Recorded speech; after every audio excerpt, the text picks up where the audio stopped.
आश्रमात आलेला कॅन्सर झालेला पेशंट विनायक म्हात्रे त्याने दिले होते ना?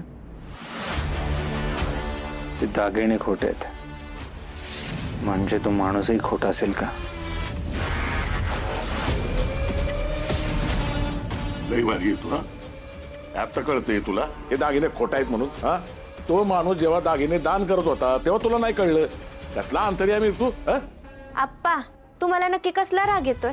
बाबांना काय कळलं नाही याचा की दागिना खोटा आहे याचा राग येतोय? अहो तो माणूस अशी गयावया करत होता, असं रडत होता ना की म्हणत होता माझा आजार बरा करा आणि त्याच्यात सगळे दागिने दिले. कोणाला पण वाटलं असतं खरं खरं दागिने दिलेत म्हणून. अरे पण त्याने असं का केलं असल? आप्पा तुम्ही ना उगाच लय संशय घेताय बघा. मला काय वाटतं माहितीये का, तो माणूस एकतर आजारी, त्या बिचारा माणसाला पण कोणीतरी फसवलं असेल, खोटे दागिने दिले असतील. आणि सगळेच दागिने खोटे थोडे असणार आहे, एखादी चेन खोटी असेल असं मला वाटतंय. हा नाही नाही नाही मला तर वाटतं ना त्यांनी जेवढं काही दान केलंय ना ते समधे दागिने तपासायला पाहिजेत आता. हा डिंपल आप्पा म्हणतात ते पटते मला. सगळे दागिने चेक केले पाहिजे.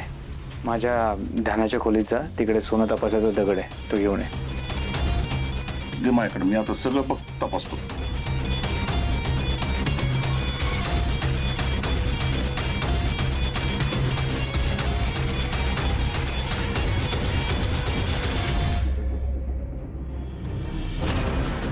ये खोटं आहे.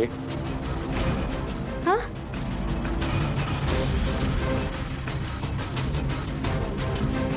ये भी नकली है.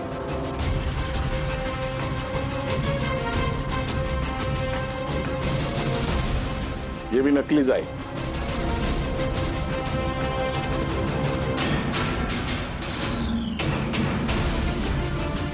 नकली.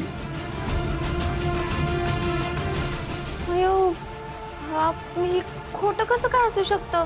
तो माणूस तर पाक असं मागत होता, पर मरायला टेकलं तरी असं कसं काय मागू शकतो तो? आणि असं खोटे दागिने का दिले असतील त्यानं?